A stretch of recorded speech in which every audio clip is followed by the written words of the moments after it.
I don't know. I think probably everybody has their individual reasons for why they're playing good if they're playing good. To be honest with you, I don't get to see a ton of Big Ten defenses because we've played so many non-conference games. As we get through the year, I'll get to see more people on film, cross over with the opponents. But I know the reasons I think we're better. I can't tell you why everybody else is better. Some of you guys yesterday talked about not pointing the fingers. You guys are playing so well, especially on Saturday, but other areas of the team are maybe not holding up their end. Is that something you talk to you guys a little bit about? That the frustration might be there, but this is a team effort. Yeah, I mean, you're always talking about it. We're part of a football team. We're part of a team in general. We need to control what we can control first. And then it's our job, if we're doing what we're doing, it's our job to spread the culture that's being created in that room. And so, pointing the finger is not solving any issues.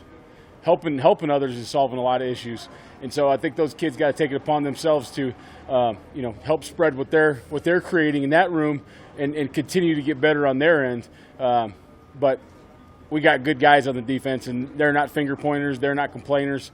They want to work. They want to get better. They want to do their job. They know they can control their attitude. They can control their effort, and they can control their preparation, and that's what they're going to do.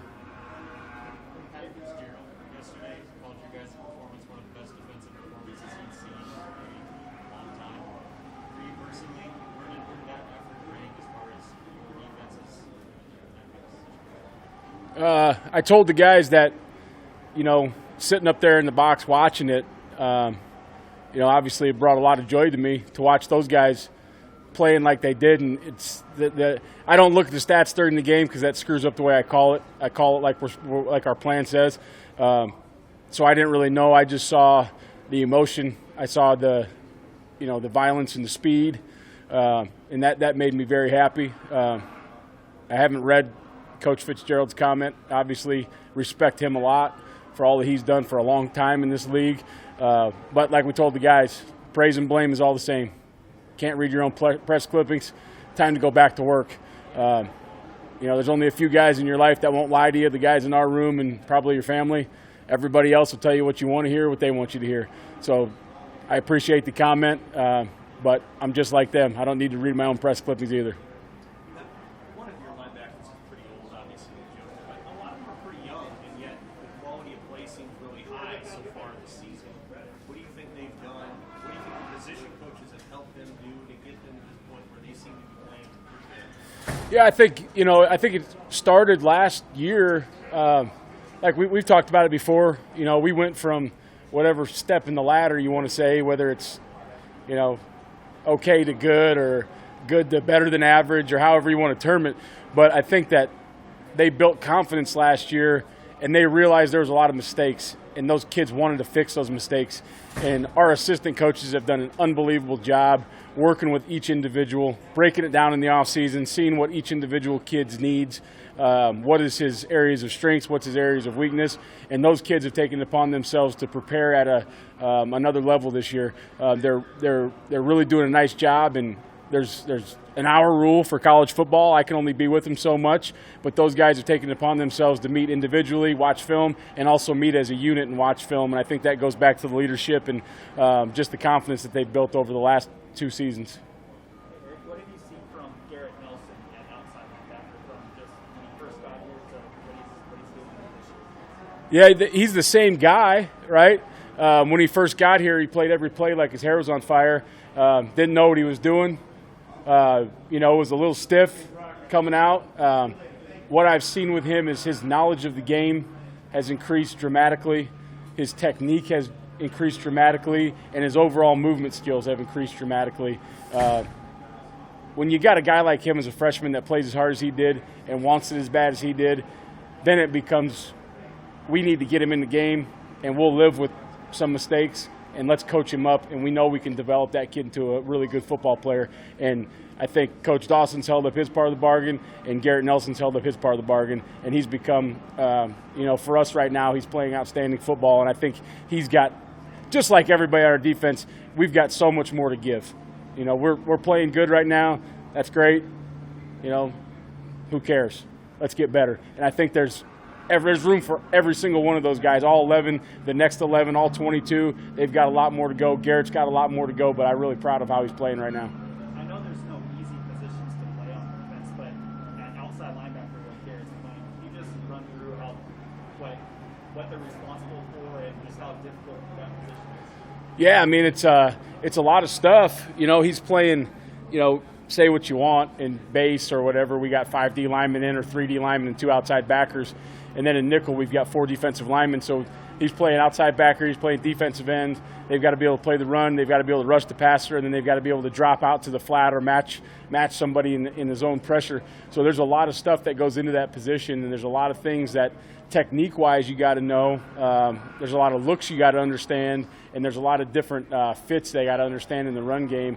Then they got to go beat we all know in the Big Ten, the tackles are really good.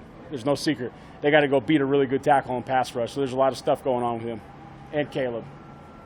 Sorry for Coach to ask this, but the last couple of games, the way that Scott sort of managed the game in terms of putting the defense on the field first, the offense had a chance to take the lead coming out of the third quarter. You've really sort of controlled the flow of the game in the second half. I mean, I feel like you've sort of found a recipe for that can be successful with this team, the way you're built, and the way you want to sort of manage your way through 60 minutes. Yeah, I think Coach Frost has done a great job managing the game the last few weeks. And I think each game is its own individual game. There's going to be times where, you may want the offense to go out first, or you may want to go fast, or you may want to, try to, make this thing a shootout and try to pressure people and get turnovers. But each individual game plan has to be different. The last 2, I think, have been really good. I'm very comfortable with going out first. I know our kids like it.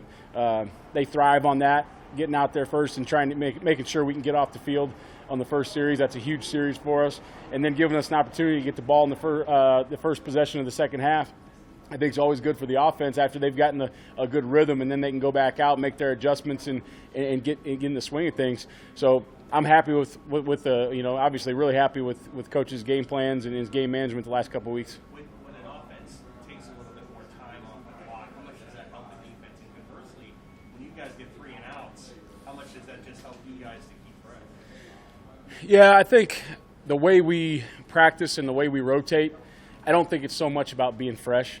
I think it's more about, when you can get off the field. When you're on the field forever, there's a billion offensive plays and you get to see all of them. When you can contain those plays a little bit and you only see, their best stuff because they're trying to convert first downs, that makes life a little bit easier, as far as not seeing a trillion different looks now. Northwestern, their offense does a really good job. Coach Bajakian does a great job of formationing and motion, so we're going to see a ton of stuff this week. But I think there's pluses and minuses to sitting on the bench for a while and getting like you said, you're obviously going to be more fresher. But those guys are trained, and if you talk to them, they want to be on the football field whenever we can, whether it's our offense gets a 7-minute drive and scores a touchdown, everybody's fired up. If it goes 3 and out, we're all fired up to go out there as well. So obviously I like controlling the game a little bit. Every defensive coach in America will tell you that, but we're ready for anything. What is the strength of Northwestern's offense? They lost a bunch of running backs, especially starting quarterback. What do they do well?